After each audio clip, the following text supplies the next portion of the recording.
Les invito a abrir sus Biblias en el libro de Nehemías.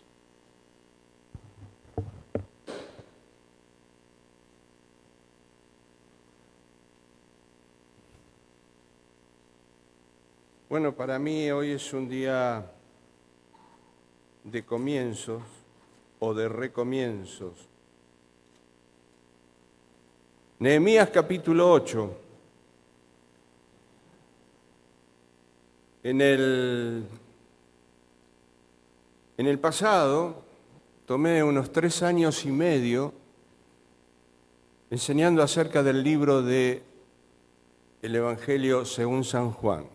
3 años y medio predicando casi todos los días mensajes de 45 minutos. Luego, en pandemia, tomé el libro de Mateo, llegué hasta el capítulo 7, también mensajes de 20 a 45 minutos, unos 3 años y medio, y llegué solamente hasta el capítulo 7. Desde que llegamos a esta congregación, estuve compartiendo la palabra en distintos temas. En el mundo de la predicación hay 3 grandes divisiones. Están los sermones exegéticos, los sermones temáticos y los sermones expositivos. Y hablo de recomenzar porque a partir de hoy voy a empezar con mensajes expositivos. Y quiero empezar con el libro de Mateo, el evangelista, que nos va a presentar a Jesús como el rey prometido a los judíos. Pero quiero explicarles un poquito esto de exposición, ¿qué es exponer? Cuando uno predica mensajes temáticos, es más o menos como tirar tiros al aire, y el que a nada apunta, a nada le da.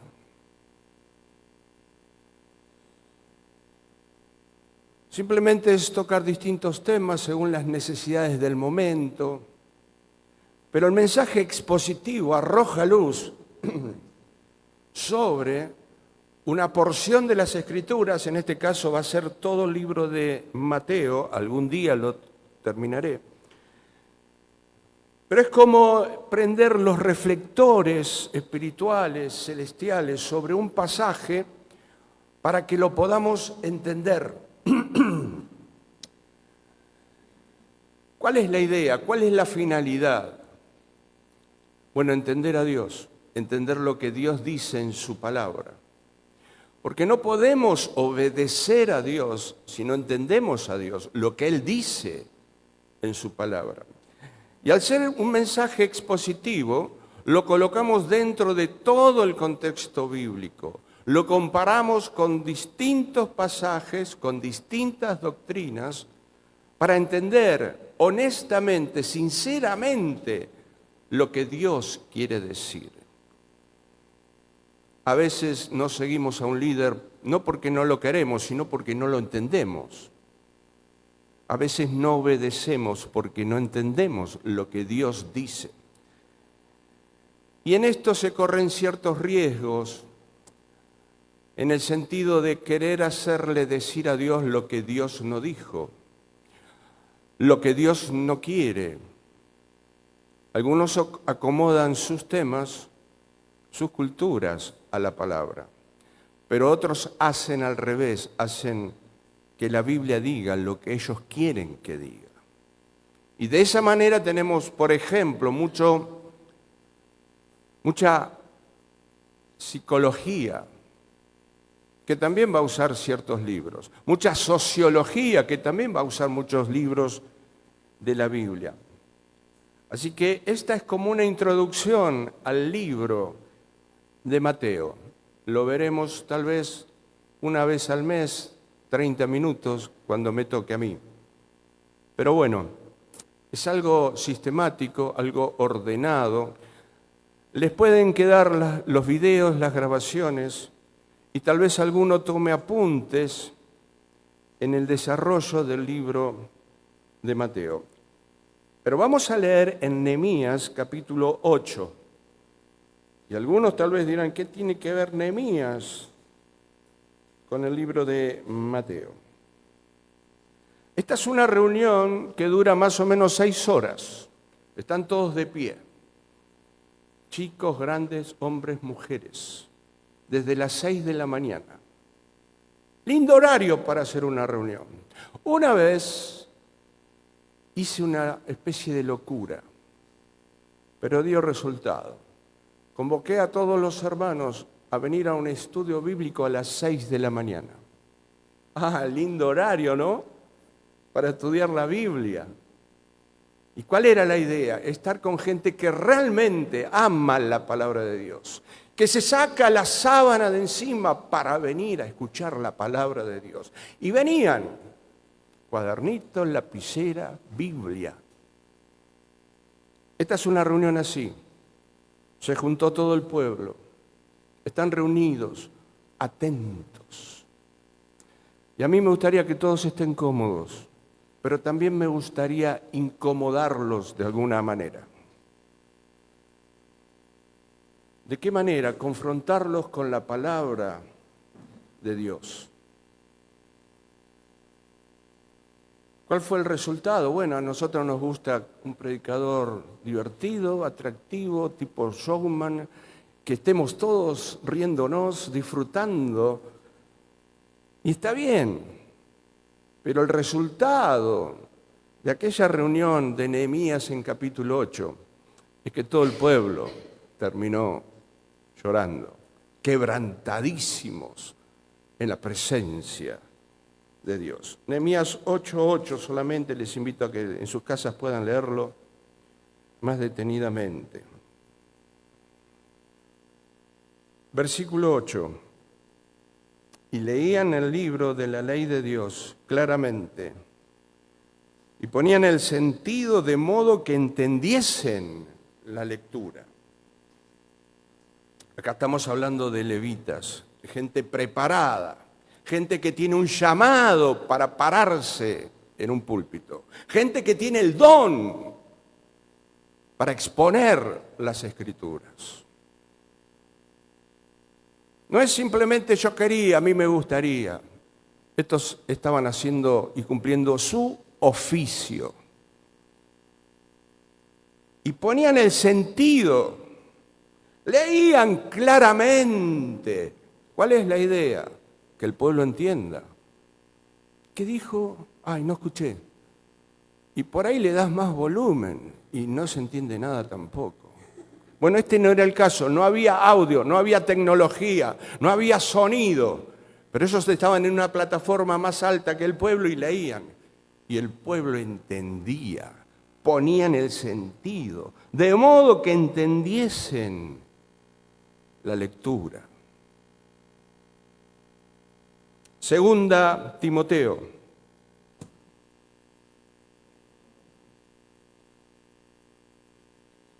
Capítulo 2.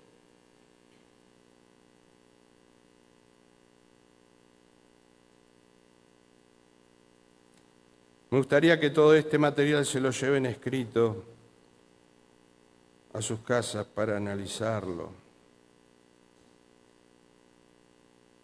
Segunda Timoteo capítulo 2, versículo 15. Pablo al joven Timoteo le dice esto: procura con diligencia, no es si tenés ganas, si tenés tiempo, diligencia, presentarte a Dios aprobado. ¿Y cómo es esto de ser aprobado? Es como un obrero que no tiene de qué avergonzarse. ¿De qué se puede avergonzar un obrero? De no usar bien la palabra de verdad, trazarla mal, decir lo que Dios no dice, sacar textos de contextos. Por eso opté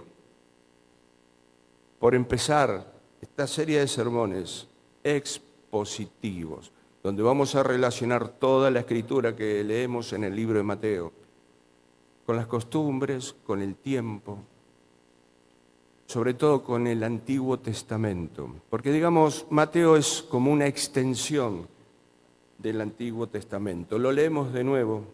Procura con diligencia presentarte a Dios aprobado como obrero que no tiene de qué avergonzarse, que usa bien, que traza bien la palabra de verdad.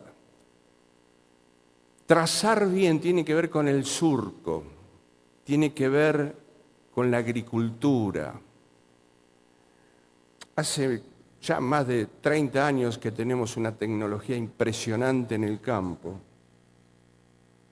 donde las máquinas tienen aire acondicionado, dirección hidráulica, estéreo, podés tener música. Y antes no era así, antes tenías que marcar un punto en el horizonte y marcar el surco, seguir derechita la línea, para no irte. Bueno, eso es lo que el apóstol está usando aquí. Obrero que usa bien la palabra de verdad, que traza bien. La idea es que con la palabra no vas para un lado y para el otro. Lo que estás leyendo tiene que ser coherente con todo el surco, con toda la línea que venís leyendo. ¿Se entiende? Es importante ver esa línea para no salirnos del contexto, para no hacerle decir a Dios lo que Dios no está diciendo. Lo leemos de vuelta. Procura con diligencia presentarte a Dios aprobado, como obrero que no tiene de qué avergonzarse, que usa, que traza, que se mantiene en el surco, que no se desvía, que no saca de contexto la palabra de verdad. Colosenses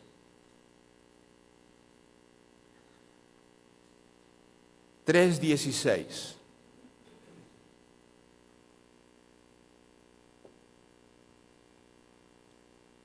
Dice así: la palabra de Cristo more en abundancia en vosotros, enseñándoos y exhortándoos unos a otros en toda sabiduría, cantando con gracia en vuestros corazones al Señor, con salmos e himnos y cánticos espirituales. La palabra de Cristo more en abundancia.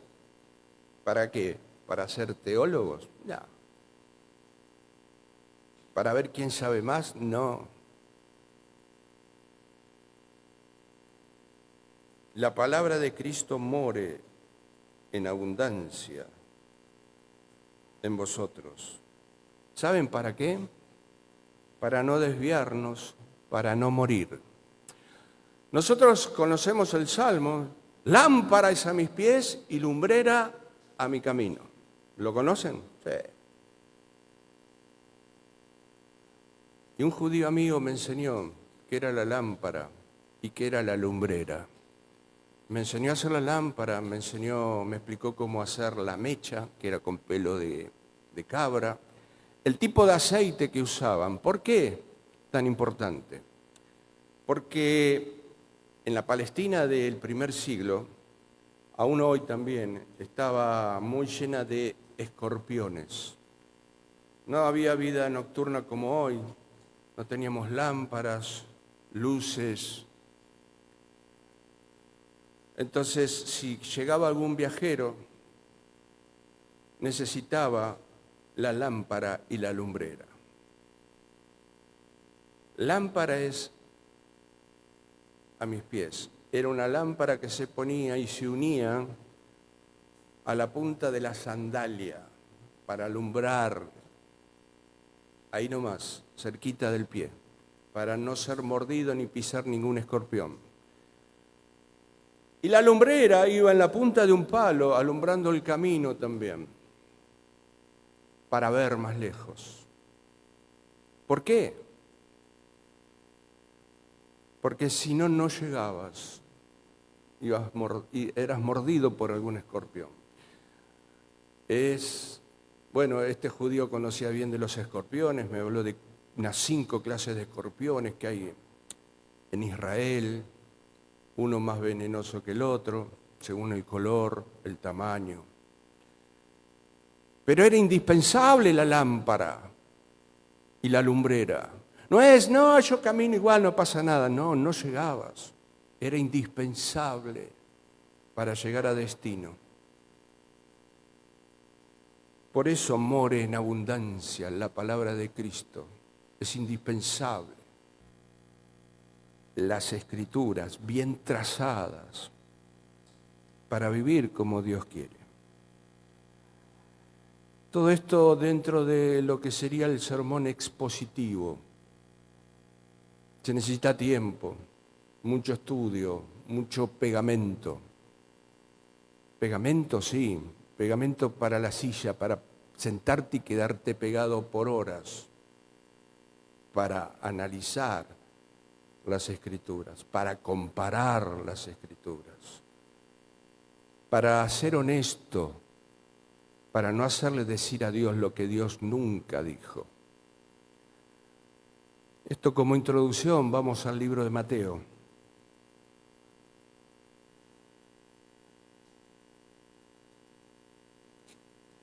Lleva tiempo la exposición bíblica.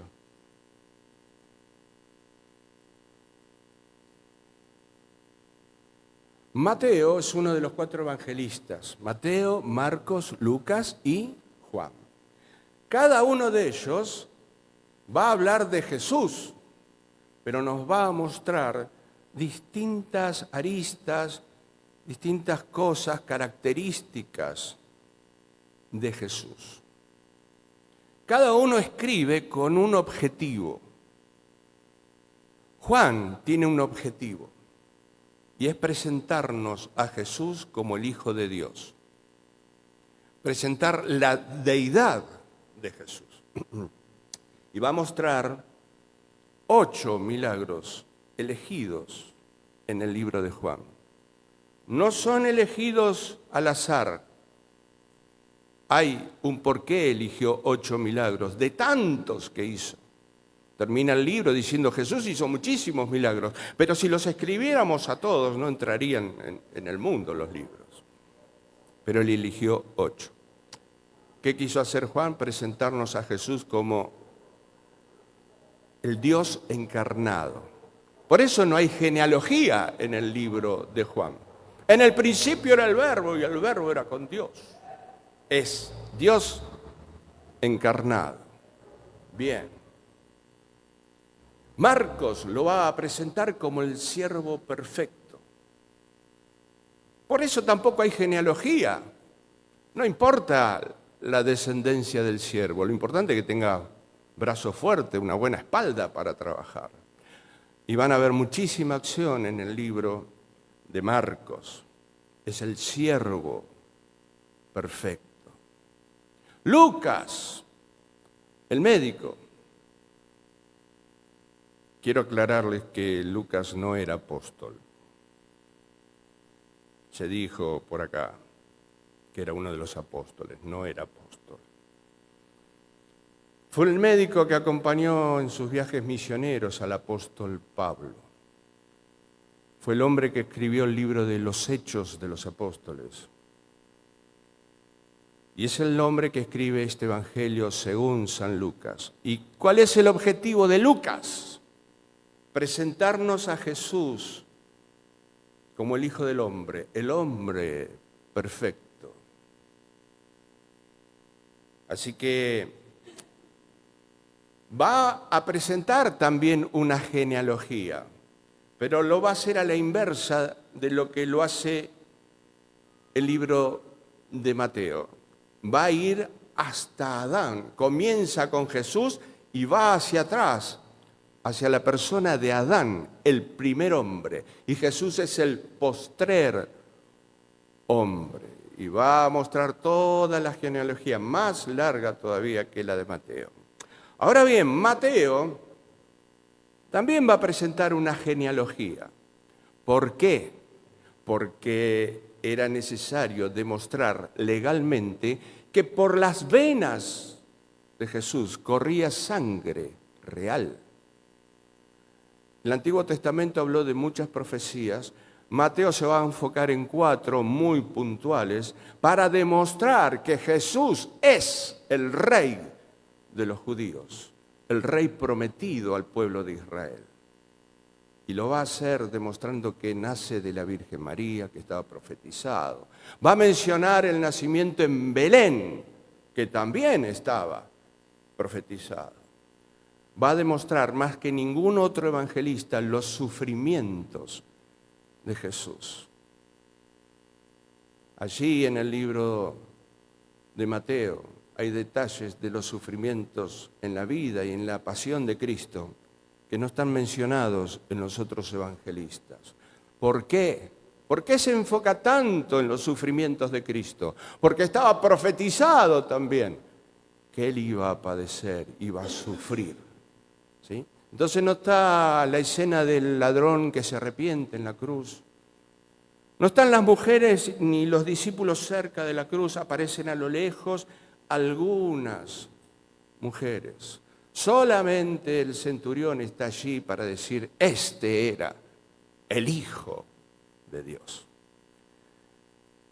Mateo necesita probar que Jesús es el Rey de los judíos y lo hace a través de la genealogía. Presenta la genealogía del Rey para demostrar que Él es el Rey de los judíos. Yo escuché varias veces, por favor, alguien que mire ahí en la entrada. Hay alguien para que vaya a ver en la entrada, por favor. Hay alguien. Así que yo escuché varias veces. Es importante las genealogías. Escuché discusiones. Hay que leer las genealogías. Pero es aburrido, yo no entiendo nada de esos nombres raros. Vamos a saltear la genealogía. ¿Será una pérdida de tiempo leer las genealogías? Bueno, esta noche quiero mencionarles solamente algunos puntos por los cuales son importantes las genealogías. Que por ahí no entendemos, no conocemos esos nombres. Pero las genealogías, tanto la de Lucas como la de Mateo y la que aparecen en el Antiguo Testamento, son importantes. En primer lugar, toda la Escritura es inspirada por Dios. Y eso incluye las genealogías. Por algo Dios las puso. Tremendas enseñanzas en la genealogía. ¿En serio? Sí. Yo le estoy mencionando algunos puntos, no me voy a meter en eso ahora. Después, cuando entremos de lleno al libro de Mateo, lo vamos a hacer, si Dios quiere. Ahora simplemente es una mirada general de las genealogías y los beneficios. Toda la Escritura es inspirada por Dios y útil para enseñar, para redarguir, para corregir, para instruir en justicia, a fin de que el hombre de Dios sea perfecto, enteramente preparado para toda buena obra. Eso es perfecto, no es sin error. El siervo de Dios no es perfecto. Está equipado y tiene que estar equipado. Otra razón para estudiar y leer las genealogías es que cada genealogía me habla de la paternidad de Dios. Yo conozco hombres que desparramaron hijos por todos lados, hijos biológicos. Eso no es ser padre. Hombres que ni saben el nombre de sus hijos. Eso no es ser padre. Sin embargo, veo en la oración del Padre Nuestro, Jesús orando y enseñándonos a orar. Padre nuestro. Y la genealogía me dice que Dios conoce a cada uno de sus hijos. Por ahí tu papá te dejó, te abandonó. Pero esa no es la costumbre de Dios. Él conoce a sus hijos y los llama por sus nombres. Cantaba en mi casa un himno bautista que decía: Señor, tú me llamas por mi nombre. Es que Él es mi Padre y me conoce. Él es tu Padre si has creído y te conoce por tu nombre. La genealogía me habla de la paternidad de Dios, que soy un hijo de Dios y que Él tiene contado todos mis cabellos, que Él sabe cuando un ave baja a tierra, Él lo sabe todo. No se olvida de mí, no se olvida de vos. Un Padre amoroso en los cielos. Gloria a Dios, porque tenemos un Padre así. Gloria a Dios. Toda la Escritura es inspirada por Dios. Todas las genealogías me hablan de la paternidad de Dios, lo hermoso, lo amoroso que es Él.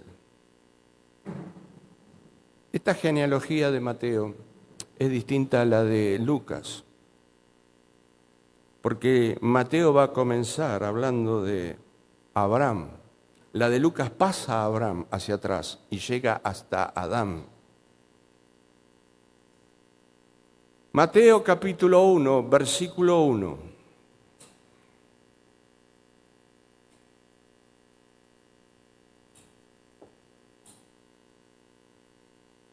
Libro de la genealogía de Jesucristo. Hijo de David, hijo de Abraham. ¿Por qué hijo de David, hijo de Abraham? Porque a David se le prometió un trono, el pacto davídico, y a Abraham se le había prometido la tierra y la multitud de personas, el pacto abrámico. Y Jesús reúne en él estos dos pactos. En todo el Antiguo Testamento, desde Génesis, se habla de este rey que iba a venir. En Génesis va a hablar, al comienzo nomás, capítulo 3, versículo 15, por ahí, que este rey le iba a pisar la cabeza a la serpiente. Después Natán le promete a David que su reino iba a ser para siempre y no iba a tener fin. Obviamente no era para David en persona, sino para un descendiente de David. Porque David tuvo un hijo, Salomón, y después de Salomón el reino se dividió. Evidentemente estaba hablando de un Dios hombre, un reino eterno de paz, de justicia en el futuro, Jesucristo. Después los profetas siguen hablando dónde iba a nacer ese rey, en Belén, y que iba a ser admirable, consejero, Padre eterno, príncipe de paz, Jesucristo.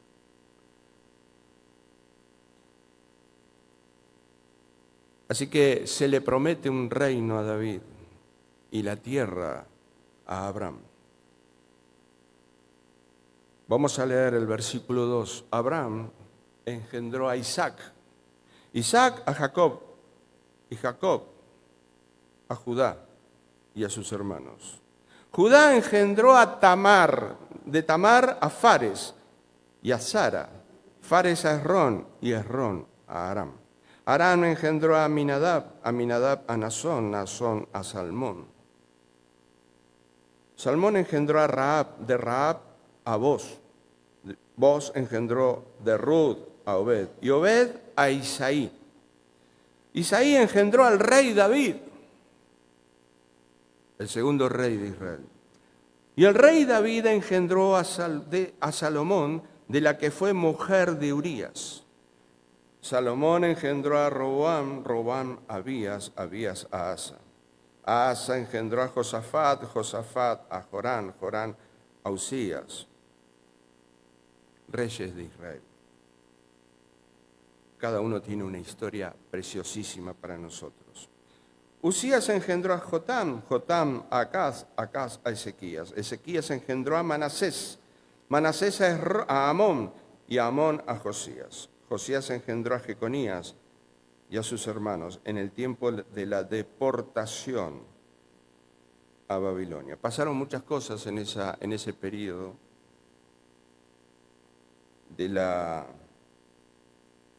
deportación a Babilonia. Jeconías engendró a Salatiel y Salatiel a Zorobabel. Zorobabel engendró a Abiud, Abiud a Eliaquín y Eliaquín a Azor. Azor engendró a Sadoc, Sadoc a Aquín y Aquín a Eliud. Eliud engendró a Eleazar, Eleazar a Matán y Matán a Jacob. Y Jacob engendró a José, marido de María, de la cual nació Jesús, llamado el Cristo.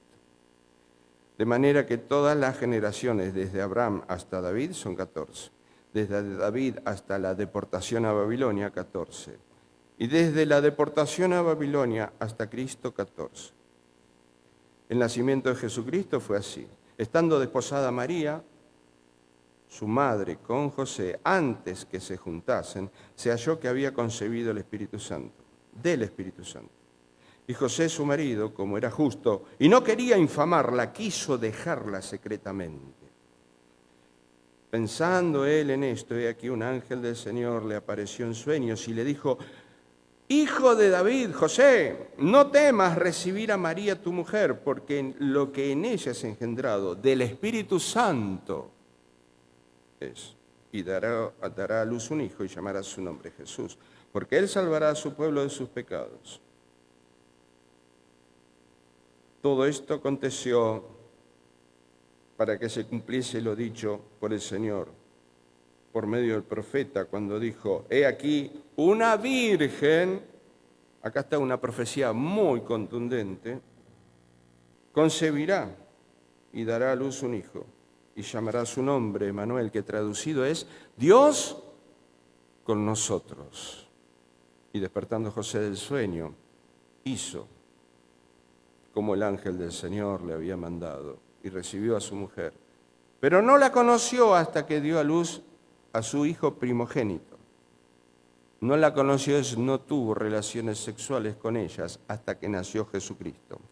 Y le puso por nombre Jesús. Cuando Jesús nació en Belén, acá está otra profecía contundente, nació en Belén, no nació en cualquier lado, estaba profetizado. Nació en Belén de Judea en los días del rey Herodes, y vinieron del oriente unos magos. Por una cuestión de traducción, eran sabios o príncipes. En esta genealogía que acabamos de leer, aparecen 5 mujeres mencionadas. Las leímos al pasar. Por ahí no nos dimos cuenta. ¿Pero qué hacen 5 mujeres en la genealogía de un rey? Si en esta cultura judía no se contaban a los niños ni a las mujeres. Acuérdense que en la alimentación de los 5.000 contaron a hombres nada más, sin contar a los niños y a las mujeres. No se contaban, tampoco aparecían en las genealogías. ¿Y cómo es que Mateo, que quiere demostrar que Jesús es el rey de los judíos prometido, coloca y menciona 5 mujeres en la genealogía de nuestro Señor? Encima son 5 mujeres de dudosa reputación. María, sí, María también. Santa mujer de Dios. La más admirada y admirable en las Santas Escrituras. ¿Y por qué digo dudosa reputación entonces? Porque nosotros con el diario del lunes sabemos que era la Virgen María, sabemos cómo era María, una adolescente, muy jovencita, pero llena de fe y de obediencia al Señor. No hay otra mujer que le llegue a los tobillos a María. Y hay grandes mujeres, importantísimas mujeres, como Esther, reina. Sin embargo, María, con su juventud, casi podríamos decir con su adolescencia, alcanzó un nivel de obediencia, de dependencia a Dios increíble. ¿Por qué dudosa reputación? Porque en aquella Palestina del primer siglo, ninguno creía que concibió del Espíritu Santo.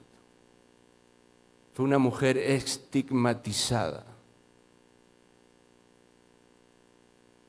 Para ellos simplemente había caído en fornicación. Se lo dijeron en la cara a Jesús. Nosotros no somos nacidos de fornicación. Nosotros sabemos quién es nuestro Padre. ¿Y vos? ¿Vos sabés? No aceptaban, no creían, ni aún hoy creen que concibió del Espíritu Santo.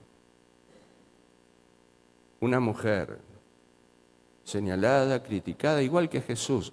Los judíos de aquel tiempo y los judíos ortodoxos de hoy creen que Jesús es un fraude, un estafador, un engañador.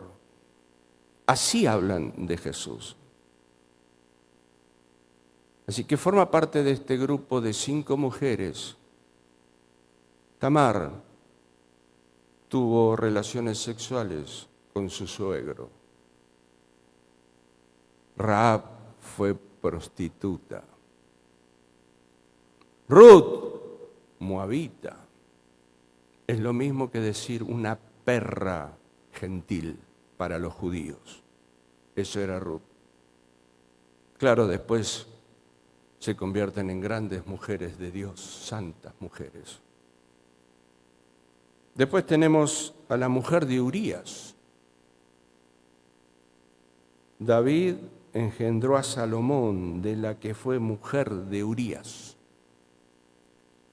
De dudosa reputación. La hermanita parece que se bañaba desnuda en el patio de su casa. Para colmo, el rey, que debería estar en la guerra, está paseando en la terraza del palacio y la ve. Bueno, 5 mujeres de dudosa reputación. Cualquier rey estaría avergonzado de tener estas 5 mujeres en su genealogía. Pero el rey de los judíos, prometido en el Antiguo Testamento y anunciado en el libro de Mateo, no es cualquier rey. Es el rey que Dios prometió. El rey que Dios envió. El rey que volverá por su iglesia. Él no se avergüenza de tener pecadores en su genealogía. Es un rey distinto. Mi reino no es de este mundo. Claro, no es cualquier monarca. Cualquiera se avergonzaría de tener eso, pero él no. Todo el tiempo estuvo rodeado de personas de dudosa reputación. Los que más seguían a Jesús eran los publicanos, prostitutas, pecadores. La escoria de Israel seguía a este rey. Los religiosos, los más santulones, lo veían de lejos y no podían creer lo que veían. Si fuera el rey de los judíos, si fuera el Hijo de Dios, no estaría con esa clase de gente. No se dejaría tocar por esa mujer. Si supiera quién es esa mujer, y claro que sabía él, si él sabe todas las cosas. Permítanme decirles que él estuvo rodeado de pecadores y los amó, los entendió. Y un día vino a nuestras vidas y nos salvó. Y Él es mi Rey. No es solamente mi Salvador, Él es mi Señor. Y mi mayor responsabilidad delante de Dios es exponer las Escrituras de una manera clara, para no hacerle decir a Dios lo que Dios no dice. Así que Mateo lo va a presentar como el rey de los judíos. Pero también va a hablarle a los discípulos como ningún otro evangelista. Al hablar de los sufrimientos de Jesús, Él le va a hablar a los discípulos que están sufriendo, tal vez como vos y como yo, que hay cosas que no entendemos, que hay cosas que nos duelen, que nos traen tristeza. Y Él les va a hablar puntualmente a esos discípulos. Por eso nunca tan actual como hoy el libro de Mateo para nosotros. El Mesías que sufre, que estaba profetizado que iba a sufrir, desechado, varón de dolores, experimentado en quebranto. Y también va a hablarles a los discípulos que están sufriendo, que no entienden muchas cosas. Nunca tan oportuno para nosotros el libro de Mateo. ¿Cuántas cosas les va a decir Jesús a sus discípulos que estaban sufriendo, que no entendían? ¿Por qué tiene que sufrir? ¿Por qué tiene que ir a la cruz? El libro de Mateo. Hoy hice una introducción.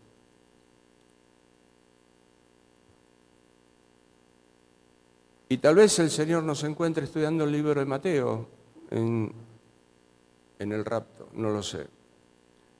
No sé si viene este año o el año que viene o dentro de 10 años o mañana, no lo sé. Y si todavía no lo hiciste tu rey, esta es tu noche. Que Él sea tu rey. Mateo va a demostrar señales, profecías inequívocas de que este es el rey. Por ahí en la historia aparecieron personajes que cumplían con una o con dos, pero no con todas. Más de 300 profecías se mencionan acerca del rey en el Antiguo Testamento, que Jesús cumplió. Ni cerca anduvo nadie de cumplir estas profecías. Mateo se va a enfocar en 4 al principio del libro.